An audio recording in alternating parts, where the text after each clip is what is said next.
Quais são as boas práticas de fabricação que eu devo ter para manipular os alimentos?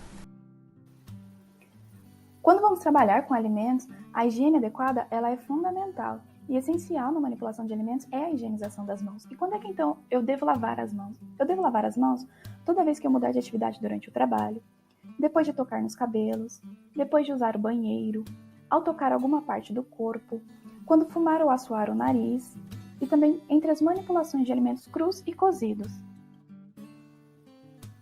Devo lavar as mãos também sempre que eu entrar na cozinha, ao chegar e ao sair do trabalho, antes de preparar os alimentos, após mexer com lixos e restos alimentares, após manusear dinheiro e outros objetos sujos e também antes e após as refeições.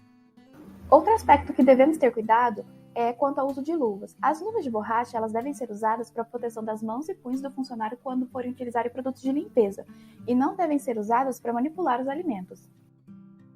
As luvas descartáveis devem ser utilizadas no momento da distribuição dos alimentos ou quando não for possível realizar o procedimento de lavagem de mãos. As luvas cirúrgicas elas não devem ser utilizadas de forma alguma para manipulação de alimentos. E o porquê disso? Por questões de segurança. O uso ele não é permitido em processos que envolvem calor, como cozimento e fritura, justamente para a segurança do manipulador. O outro fator vai ser também que ela não pode ser aplicada em máquinas de moagem, de tritura, de mistura ou outros equipamentos que podem acarretar o risco de acidentes. A RDC 26 da Anvisa, ela vai proibir o uso do látex porque ele é considerado um alergênico, ou seja, existem pessoas que têm alergia a esse material. E sempre lembrar que o uso de luvas nunca vai substituir a lavagem de mãos. Para um alimento seguro, a higiene do ambiente também se torna fundamental.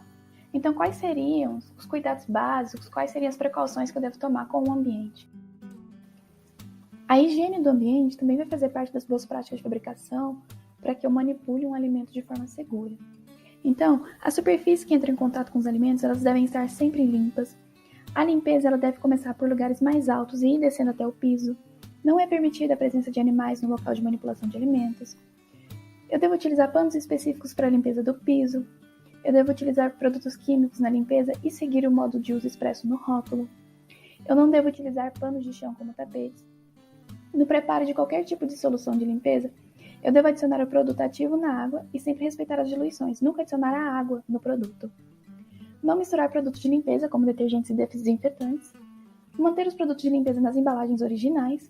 E também, os utensílios de limpeza utilizados nos vestiários e banheiros, eles não devem ser utilizados nos locais de manipulação de alimentos. A água, ela também é de extrema importância. E vão existir alguns aspectos que vão exigir mais atenção. Então, deve ser utilizada somente água potável para manipulação de alimentos. Deve ser feita a higienização dos reservatórios de água. A caixa d'água ela deve ser conservada tampada e ela não pode ter rachaduras, vazamentos, infiltrações ou descascamentos. Em caso de contaminação de água por enchente ou por excesso de animais ou qualquer outro motivo, uma nova higienização dessa caixa ela deve ser feita. Se forem percebidas alterações características da água, não pode utilizar para o preparo de alimentos e também não pode utilizar na higienização de utensílios. O gelo, para ser utilizado em alimentos, ele deve ser fabricado em água potável e também deve ser mantido em condições higiênico-sanitárias, para evitar a contaminação. Algumas doenças transmitidas por alimentos acabam sendo resultado de práticas inadequadas do armazenamento de resíduos. Então, quais são os cuidados que eu devo ter no armazenamento desses resíduos?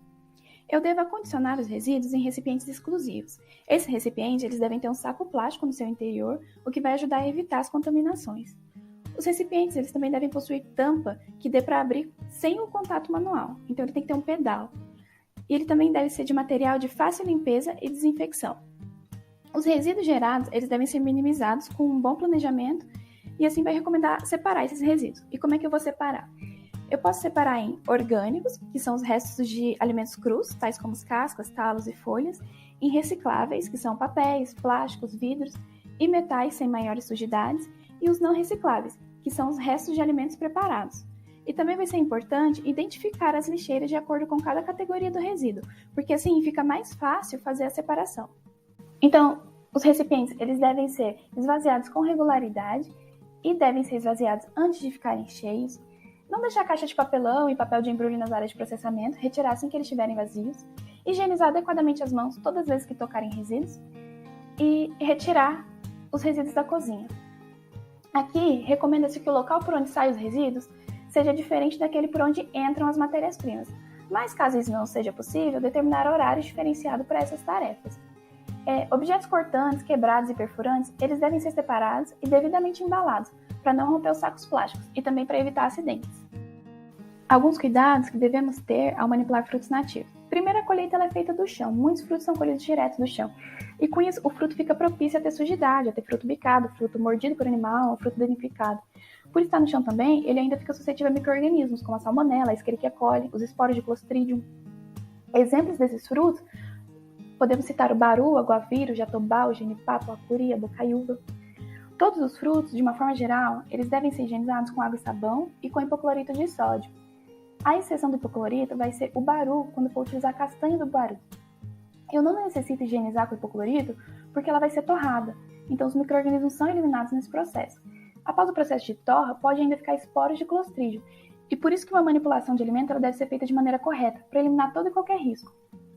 Então, para uma boa manipulação desses frutos, eu devo eliminar os resíduos, as sujidades, eu vou lavar com água e sabão, lavar com hipoclorito, não vou utilizar produtos danificados, produtos bicados, produtos mordidos.